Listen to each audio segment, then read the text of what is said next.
والصلاة والسلام على حبیبہ محمد وآلہ وصحبہ اجمعین۔ اعوذ باللہ من الشیطان الرجیم، بسم اللہ الرحمن الرحیم۔ الا تنصروه فقد نصرہ اللہ اذ اخرجہ الذین کفروا ثانی اثنین اذ ہما فی الغار اذ یقول لصاحبہ لا تحزن ان اللہ معنا فانزل اللہ سکینتہ علیہ وأیدہ بجنود لم تروها وجعل کلمۃ الذین کفروا السفلی وکلمۃ اللہ ہی العلیٰ واللہ عزیز حکیم۔ اللہم سبحانک لا علم لنا الا ما علمتنا انک انت العلیم الحکیم۔ مولاي صل وسلم دائما ابدا على حبیبک من زانت به الوصول۔ اس آیت کریمہ کا 10ویں پارے میں سورہ توبہ کی آیت ہے۔ اس کا ترجمہ آسان سا یہ ہے کہ لوگو، اگر تم حضرت محمد صلی اللہ علیہ وآلہ وسلم کی مدد نہ بھی کرو تو اللہ اس کا مددگار کافی ہے۔ اور اس کی مثال اس وقت سے لے سکتے ہو جب اسے نبی کریم صلی اللہ علیہ وسلم کو کافروں نے ہجرت پر مجبور کر دیا تھا، شہر میں رہنا دشوار کر دیا تھا۔ ثانی اثنین اذ ہما فی الغار، اور جب انہوں اس بندے کے ساتھ جو کہ دو میں کا دوسرا تھا، ثانی اثنین دو میں سے دوسرا، اذ ہما فی الغار جب وہ دونوں غار میں پناہ گزین ہوئے، اور میرے حبیب صلی اللہ علیہ وسلم نے اپنے دوست سے کہا کہ میری فکر نہ کرو، اس لیے کہ اللہ ہم دونوں کے ساتھ ہے۔ فانزل اللہ سکینتہ علیہ، اللہ نے اس پر اپنی سکینہ، سکون، تسلی، یقین، اعتماد نازل فرمایا۔ وَأَيَّدَهُ بِجُنُودٍ لَمْ تَرَوْهَا، اور ایسے لشکروں سے ان کی مدد فرمائی جنہیں انسانی آنکھ دیکھ نہیں سکتی۔ وَجَعَلَ كَلِمَةَ الَّذِينَ كَفَرُوا السُّفْلَىٰ، اور کافروں کے سارے پروگرام کو رسوا کر دیا، ان کی بات کو ذلیل کر دیا۔ وَكَلِمَةُ اللَّهِ هِيَ الْعُلْيَا، اور اللہ کی بات ہی غالب ہے۔ وَاللَّهُ عَزِيزٌ حَكِيمٌ، اللہ غالب ہے اور اللہ حکیم ہے، دانا تر ہے۔ یہ واقعہ قرآن چونکہ ہر اس بندے کے لیے ہے جو قیامت تک زمین پر پیدا ہوگا، ہر اس بندے کو خطاب کرتا ہے۔ جو گزر گئے ان سے مخاطب تھا، ہم جو موجود ہیں ہم سے مخاطب ہے، جو ہمارے بعد آئیں گے ان سے مخاطب ہوگا۔ قرآن کوئی تاریخ یا جغرافیے کی کتاب نہیں ہے، قرآن ایک ضابطۂ حیات ہے، لاہ عمل ہے، اور واقعات بیان فرماتا ہے تاکہ ان کی روشنی میں ہم اپنی راہ متعین کر سکیں۔ سب سے پہلی بات جس سے یہ آیت کریمہ شروع ہوتی ہے وہ یہ ہے کہ تم میرے نبی کی اگر مدد نہ کرنا چاہو تو اللہ و اللہ کے رسول کی بات رسوا نہ ہوگی، غالب رہے گی۔ اب بھلا ہم جو آج مخاطب ہیں، وہ جو ہم سے بعد آئیں گے، ہمیں نبی کریم صلی اللہ علیہ وآلہ وسلم کی مدد کس طرح سے کرنا ہے؟ وہ تو عہد گیا، زمانہ گیا، وقت گیا، وہ لوگ گئے۔ نبی علیہ الصلوۃ والسلام کی نبوت صرف ان لوگوں اور اس وقت کے لیے نہیں تھی، قیامت تک آنے والے انسانوں کے لیے۔ اور ہم کیا خدمت کر سکتے ہیں؟ یہی کہ آپ صلی اللہ تعالی وسلم کے کردار کو اپنائیں اور اسے آگے بڑھائیں. آپ پر جو کتاب نازل ہوئی اسے مانیں، اسے سمجھیں اور دوسروں کو سمجھائیں. آج ہم نے کوئی تلوار لے کر مدد کے لیے نہیں جانا، کوئی توپ نہیں چلانی ہے. آج مدد یہ ہے، کمال ہے، اللہ بڑا کریم ہے کہ ہم اپنی اصلاح کر لیں تو وہ فرماتا ہے یہ تم میری اور میرے نبی کی مدد کر رہے ہو، حالانکہ وہ کسی کی مدد کا محتاج نہیں ہے.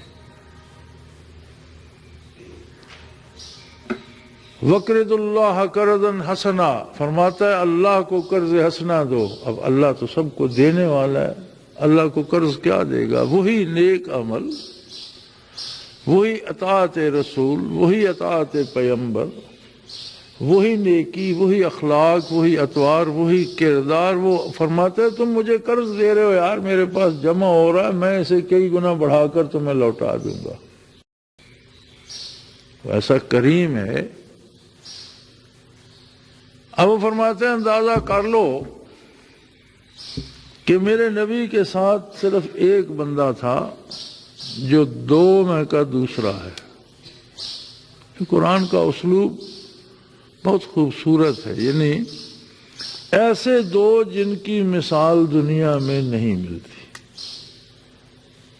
جو صرف دو ہیں اللہ کی پوری تخلیق میں. دو میں کا دوسرا، ثانی اثنین، دو میں کا دوسرا. اس کی ایک توجہ تو یہ ہے کہ اللہ کی معیت پورے قرآن حکیم میں جہاں بھی اس کا ذکر آیا ہے وہ صفاتی ہے. انبیاء کو معیت صفاتی حاصل ہے اور غیر نبی کی صفات پر معیت حاصل ہے.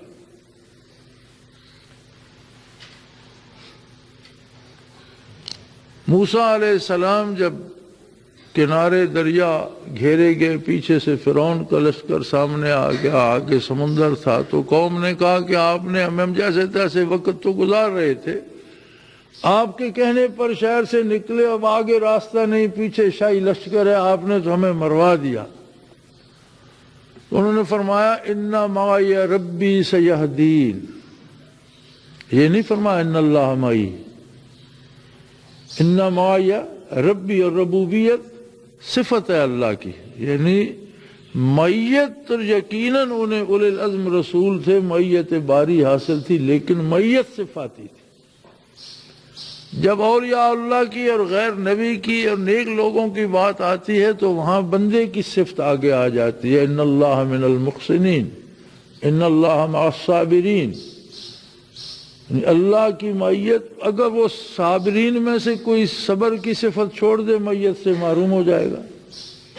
محسنین کی اب صفت کی قید ہے، اگر وہ محسنین میں سے نہ رہے، وہ صفت چھوڑ دے، معیت ختم ہو جائے گی. یعنی معیت اس کی بندے کی صفت سے متعلق. دنیا میں دو ہستیاں ہیں، نبیوں میں حضرت محمد الرسول اللہ صلی اللہ علیہ وسلم اور غیر انبیاء میں ابو بکر صدیق، جن کی ذات کو معیت ذاتی حاصل. یعنی صرف دو بندے ایسے ہیں جن کی ذات کو اللہ کی ذاتی معیت حاصل ہے، اللہ ذاتی طور پر ان کے ساتھ ہے، نہ ادھر صفت ہے نہ ادھر صفت ہے. فرمایا ان اللہ معانا، یقیناً اللہ ہم دونوں کے ساتھ ہے. تو اللہ کی پوری تخلیق میں نبیوں میں یہ تاج محمد الرسول اللہ کے سر پر ہے، اور غیر نبیوں میں یہ عظمت ابو بکر صدیق کو نصیب ہے. اس لیے فرمایا ثانی اثنین اذ ہما فی الغار، دو میں کا دوسرا آپ کی ہم رکاب تھا جب دونوں غار میں پہنچے.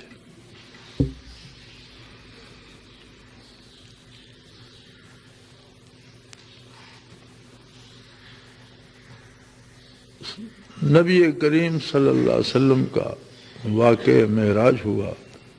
اور مکہ مکرمہ میں ہوا۔ بتوں کی تکذیب سے بڑا شور تھا، پھر آپ نے حلت و حرمت بیان کر کے ان کے پورے نظام کو اکھیڑ پھینکا۔ آپ نے عدل کا معیار بیان فرمایا، ان کی عدالتیں ویران ہو گئیں، حلت و حرمت میں ان کے شراب و کباب گئے، عیش و عشرت گئی۔ تو ایک طرح سے نہ صرف توحید باری بلکہ پورے معاشرے کو چیلنج فرما رہے تھے رسول اللہ صلی اللہ علیہ وسلم، اور پورا معاشرہ پورے زور سے آپ کی مخالفت کر رہا تھا۔ اوپر سے واقع معراج ہوا اور اللہ نے سواری بھیجی، حضور صلی اللہ علیہ وسلم بیت المقدس تشریف لے گئے، وہاں سارے انبیاء اولین و آخرین جمع ہوئے جن کی آپ نے امامت فرمائی اور 2 رکعت نماز پڑھی گئی۔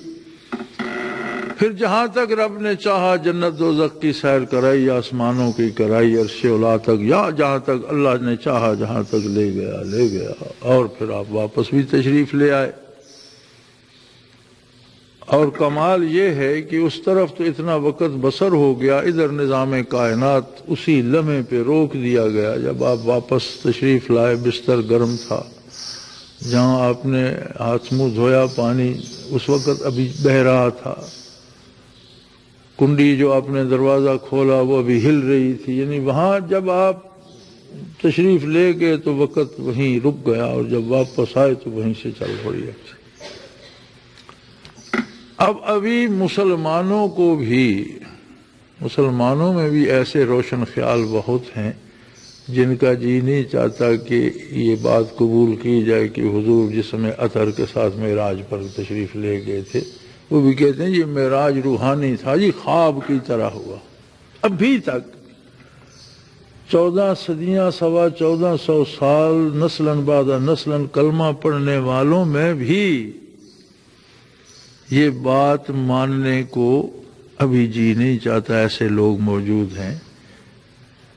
تو بھلا اس وقت کے جو کافر تھے وہ کیسے سمجھتے کہ جناب یہاں سے کوئی پل بھر میں یہ تشریف لے گئے، بیت المقدس بھی گئے، آسمانوں پر بھی گئے، جنت دوزخ بھی ہوا ہے، واپس بھی آ گئے۔ وہ تو انہوں نے کہا کہ باقی باتیں چھوڑ دو، ہمیں آسمانوں کا جنت دوزخ کا نہیں پتا، لیکن اچھے اونٹ، اچھی سواری ہو تو یہاں سے ہم اسے بھگاتے بھگاتے جائیں تو 3 مہینے میں بیت المقدس پہنچتے ہیں، اور واپسی پر بھی اگر اونٹوں کو سستانے کا موقع نہ دیا جائے، بھگا کر رہے تو 3 مہینے واپسی میں لائے۔ یہ کہتے ہیں میں شب کو گیا اور شب کو آ بھی گیا،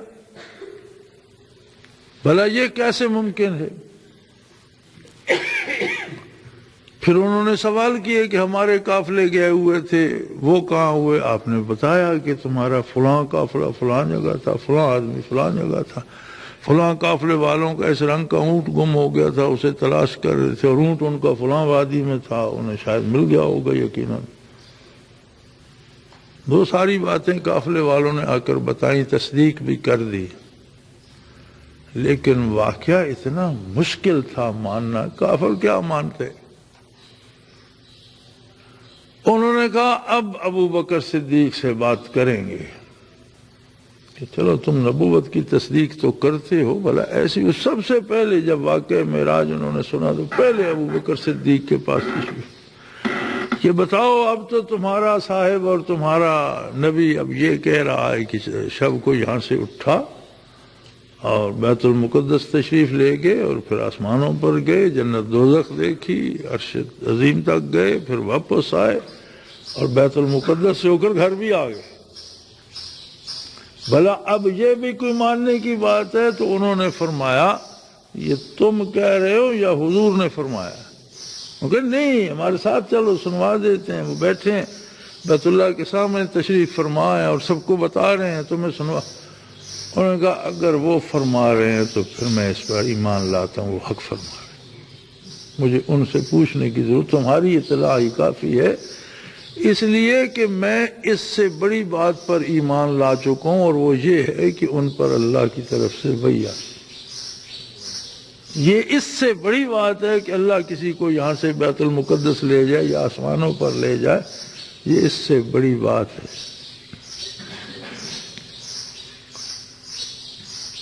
ایک تو یہ اعتماد کہ جب پتہ چلے کہ یہ ارشاد حضور کا ہے اور کافر کی زبان سے پتہ چلے کہ حکم ہے محمد رسول اللہ کا، تو بات یقین سے آگے نکل جائے، حق الیقین تک پہنچ جائے۔ یہ خصوصیت، یہ کمال ابو بکر صدیق کو نصیب۔ دوسرا یہ کہ جب پتہ چلا صبح کہ حضور ہجرت فرما گئے ہیں، علامہ بازل ہوئے ہیں ایرانی علماء میں سے بہت بڑے فاضل، اہل تشیع کے بہت بڑے مانے ہوئے عالم تھے۔ انہوں نے ایک تاریخ لکھی ہے منظوم فارسی میں، اس کا نام ہے حملہ حیدری۔ اس عہد کی واقعات نگاری بھی انہوں نے کی ہے، اور اب وہ کتاب نایاب ہو چکی ہے، اور اب علامہ بازلی کے نام سے حملہ حیدری جو مارکیٹ میں ملتی ہے وہ اور ہے، کسی اور نے اسی نام سے لکھ کر اسی نام سے چھپوا دیا۔ اس میں سے بہت سی باتیں اس نے نکال دی ہیں، لیکن بحمداللہ ہماری لائبریری میں اصل نسخہ موجود ہے۔ اس میں جب وہ یہاں پہنچتا ہے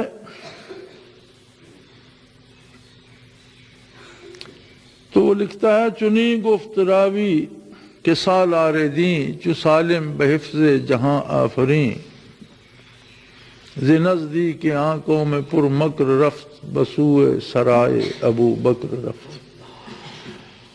کہ روایت اس طرح سے ہے کہ جب نبی کریم صلی اللہ علیہ وسلم کو ہجرت پر مجبور کر دیا گیا اور جب آپ اپنے دولت قضا سے تشریف فرما ہوئے تو ابو بکر صدیق کے گھر تشریف لے گئے اور انہیں ساتھ لے کر چلے۔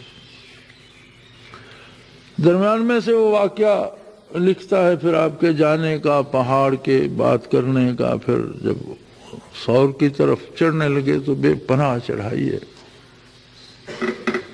اور صحرا ہے سامنے، پھر پہاڑوں پر سے گزر کر حضور تشریف لے گئے تو علامہ بازل بھی لکھتا ہے، چو رفتند چندی بدامان دشت قدوم فلک سایہ مجروح گشت۔ کہ آپ نے جب سفر فرمایا پہاڑوں سے اتر کر صحرا میں اور سور کی طرف چلے تو آپ کے قدوم مبارک چھلنی ہو گئے، زخمی ہو گئے، جوتوں نے کاٹ لیے، پتھر لگے۔ ابو بکر آگاہ بدوشش گرفت ولے این حدیث است جائے شگفت، کہ در کس چنا قوت آمد پدید کے بارے نبوت تواند کشید۔ وہ لکھتا ہے کہ اس وقت ابو بکر صدیق نے آپ کو اپنے کاندھوں پہ اٹھا لیا اور پہاڑ چڑھنا شروع کر دیا، لیکن کہتا ہے اس بات سے عقل حیران ہے، بھلے این حدیث است جائے شگفت، عقل کی سمجھ میں، عقل کے دائرہ اختیار میں، عقل کی حدود میں یہ بات نہیں آتی کہ کسی بندے میں اللہ نے وہ قوت پیدا کر دی کہ وہ محمد الرسول اللہ کو بار نبوت کو اٹھا کر لے گیا۔ ایک وقت ایسا بھی آیا کہ جب آپ صلی اللہ تعالی وسلم کے وجود اقدس کا تعلق نہ آسمان سے تھا نہ زمین سے تھا، سارا رابطہ صرف ابو بکر صدیق کے کندھوں سے تھا۔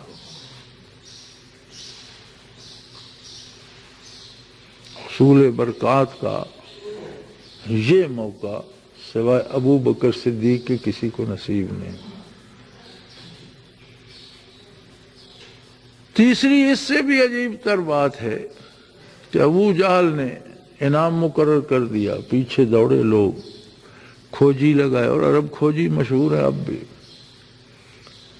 اب غار میں حضور جلوہ افروز ہیں، ابو بکر صدیق کی گود میں سر ہے، آپ سو رہے ہیں، اور کفار کھرا تلاشتے تلاشتے دروازے پر پہنچ چکے ہیں، گھٹنوں سے نیچے ان کی ٹانگیں ابو بکر صدیق کو نظر آ رہی ہیں۔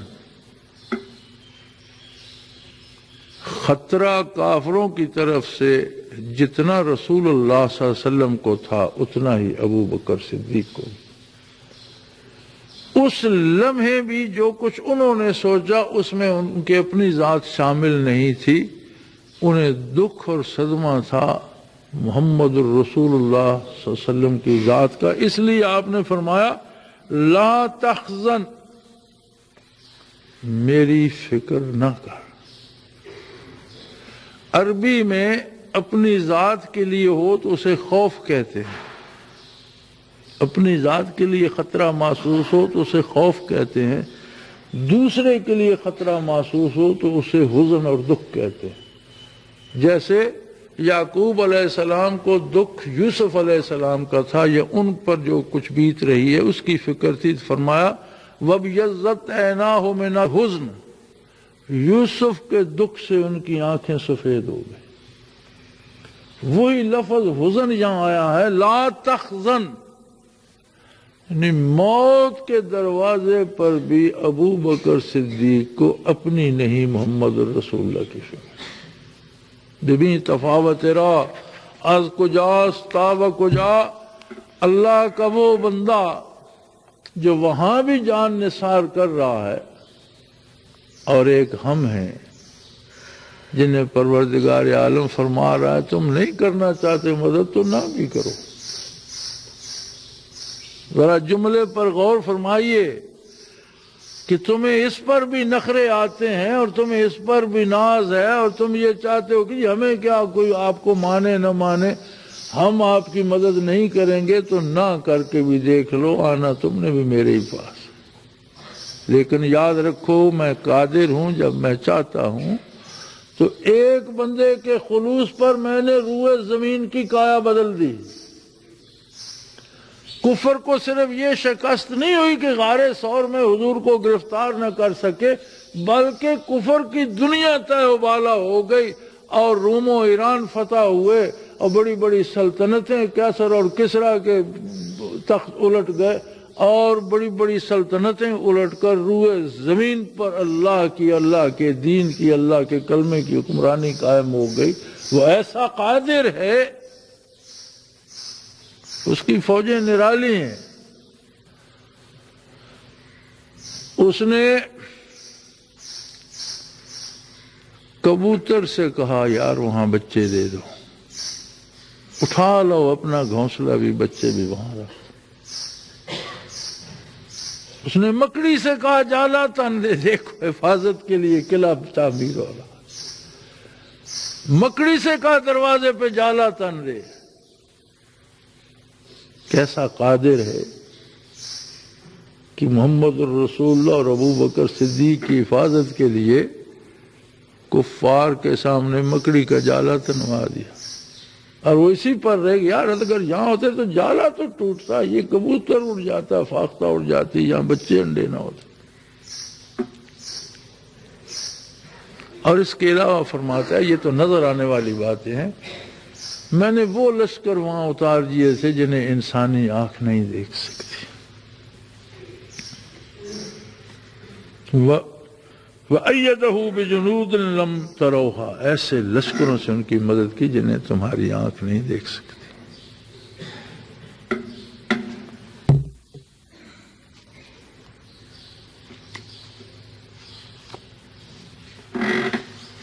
علامہ اقبال نے ایک شعر کہا تھا، اگر کوئی شعیب آئے میسر، اگر کوئی شعیب آئے میسر، شبانی سے کلیمی 2 قدم ہے۔ آج بھی اے کاش کسی کو کوئی رتی بھر ابو بکر صدیق کی صدیقیت میں سے نصیب ہو جائے۔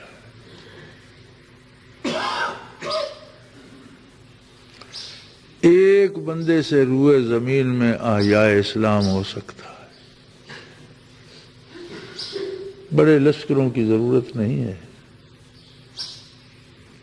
لیکن شاید اس دور کے ہم سارے مسلمان مل کر بھی صداقت کا کوئی ایک قطرہ بھی جمع نہیں کر پا رہے۔ اگر کفر غالب ہے، اگر کفار غالب ہیں، تو ہر آدمی کی رائے یہی سنتا ہوں میں کہ جی مسلمانوں میں اتفاق نہیں ہے، مسلمانوں میں سیاسی سوجھ بوجھ نہیں ہے، مسلمانوں میں یہ نہیں ہے، وہ فرقہ بندیاں ہیں فلاں۔ یار کچھ بھی نہیں ہے۔ مسلمانوں میں صدیقیت عنقا ہو گئی ہے۔ دعا کرو کوئی ایک تو صدیق بن جائے، کسی ایک میں وہ اکسی آ جائے، وہ ایک کرن ہی آ جائے، اس کا کروڑواں حصہ ہی آ جائے، یار میرے سمیت سارے ہی خالی ہیں۔ کیوں خالی ہیں؟ اس لیے کہ یہ آتی ہے عشق رسول سے، اور اس عشق سے جسے آپ جنون کہتے ہیں۔ ہم سب عقل مند ہیں، ہم سب دانا تر ہیں، ہم سب اپنا دامن بچاتے ہیں، اپنی دنیا بچاتے ہیں، اپنے لیے پیسہ بچاتے ہیں، اپنے لیے وقت بچاتے ہیں، پھر جو کچھ اپنے سے بچ رہتا ہے، ہماری پارسائی یہ ہے کہ جو اپنی ذات سے بچ رہے وہ اللہ کے لیے ہے۔ اور صداقت و صدیقیت کی کرن ملتی ہے پاگل پن سے، جنون سے، عشق سے، دیوانگی سے۔ خرد کی گتھیاں سلجھا چکا میں، میرے مولا مجھے صاحب جنوں کر۔ یہی بات کہی گئی ہے کہ عقل مندی سے بڑی عمر گزاری خدایا اب تو پاگل کر دے۔ لیکن یہ بات طے ہے، اس آیہ کریمہ سے یہ بات روز روشن کی طرح واضح ہے کہ دنیا میں 200 کروڑ مسلمان ہیں، ہم اگر 200 کروڑ مسلمان مل کر ایک رتی صداقت کی ہم پیدا کر سکیں تو آج بھی زمانہ بدل سکتا ہے، انقلاب آج بھی آ سکتا ہے، کفار کے کلے آج بھی زمین بوس ہو سکتے ہیں، کفر کو آج بھی شکست ہو سکتی ہے۔ لیکن باطل کو شکست حق کے ساتھ ہوتی ہے، اندھیرے کو نور کے ساتھ، روشنی کے ساتھ ہوتی ہے، ظلمت کو نور کے ساتھ شکست ہوتی ہے۔ اگر کفر بھی ظلمت ہے اور ہمارا کردار بھی ظلمت ہے تو ہم کفر کی مدد کر رہے ہیں۔ کافر جھوٹا ہے، ہم بھی جھوٹ بولتے ہیں، کافر حرام کھاتا ہے، ہم بھی حرام کھاتے ہیں، کافر بدکار ہے، ہم بھی بدکاری کرتے ہیں، کافر اللہ کی عبادت نہیں کرتا، ہم نے بھی چھوڑ دی ہے، تو ہم کس کی مدد کر رہے ہیں؟ ہم خود کفر کی مدد کر رہے ہیں اور دعا کرتے ہیں اللہ اسلام کو فتح دے۔ یہ دعا ایسے ہی مذاق ہے جیسے کوئی زہر کھا رہا ہو اور دعا کر رہا ہو کہ اللہ مجھے لمبی عمر دے۔ اس کی دعا کو گستاخی سمجھا جائے گا کہ قدرت سے مذاق کرتے ہو، اللہ نے تو زہر میں موت پیدا کی ہے، کم از کم زہر تو نہ کھاؤ اور دعا کرو کہ اللہ مجھے صحت دے، یہ مجھے لمبی عمر دے، ورنہ عمل اس کے کردار پر ہوگا۔ تو میرے بھائی، ہم دو میں سے ہر کام کرتے وقت یہ اندازہ کر لو کہ ہر بات میں ہم یا کفر کی مدد کر رہے ہیں یا اسلام کی، یا ابو جہل کی یا محمد الرسول اللہ۔ اب دن بھر کے اپنے کاموں، اپنی باتوں کی فہرست بنا کر ہر کوئی دیکھ سکتا ہے کہ میں کس کی مدد کر رہا ہوں۔ اللہ کریم ہمیں توفیق دے، ہماری خطاؤں سے درگزر فرمائے۔ اسلامی انقلاب کا ایک ہی راستہ ہے کہ جب ہم میں، آپ میں، امت میں عشق رسول پیدا ہوگا اور اتباع رسالت اس خلوص سے نصیب ہوگا جو عشق کا خاصہ ہے۔ فَإِنَّ الْمُحِبَّ لِمَن يُحِبُّ مُطِيعُ۔ عرب شاعر کہتے ہیں محبت کی پہچان یہی ہے کہ محبت کرنے والا اپنے محبوب کا غلام بن جاتا ہے، بندے بے دام بن جاتا ہے، دائیں بائیں کسی طرف نہیں دیکھتا کہ کوئی کیا کہے گا، وہی کرتا ہے جو محبوب کہتا ہے۔ فَإِنَّ الْمُحِبَّ لِمَن يُحِبُّ مُطِيعُ۔ محبت کرنے والا اپنے محبوب کا اطاعت گزار مطیع ہو جاتا ہے۔ جب ہم مطیع ہو جائیں گے حضور صلی اللہ علیہ وسلم کے، انقلاب آ جائے گا۔ اب اگر ہمارا کردار کفر کی مدد کر رہا ہے، اگر ہم بھی سود کو حلال سمجھ کر کھا رہے ہیں، اگر ہم بھی ہر جگہ پیشہ ور عورتوں کو لا رہے ہیں. اب دیکھو میں آج اخبار میں پڑھ رہا تھا کہ کلر کہار ہوٹلوں میں بھی پیشہ ور عورتیں پہنچائی جاتی ہیں. اب اس میں ایسے لوگوں پر اسلام نافذ ہوگا؟ اس کردار جن کے لیے لائی جاتی ہیں وہ بھی مسلمان کہلاتے ہیں، جو دلال ہے اور لا کر دیتے ہیں وہ بھی مسلمان ہیں، جو بچیاں لائی جاتی ہیں وہ بھی مسلمان ہیں. پھر یہ کون سا اسلام ہے؟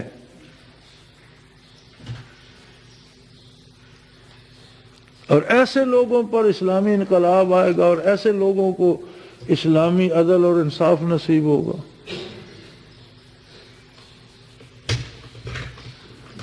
یہ مدد ہو رہی ہے دین کی، اللہ کے رسول کی، یا ظلم کی، کفر کی معاونت ہو رہی ہے؟ تو اگر ہمارا کردار یہ رہا، اب ایسی باتیں سرعام اخباروں میں چھپتی بھی ہیں، نہ کوئی ہوٹلوں والوں کو پوچھتے ہیں، نہ کوئی لانے والوں کو، نہ کوئی دینے والوں کو.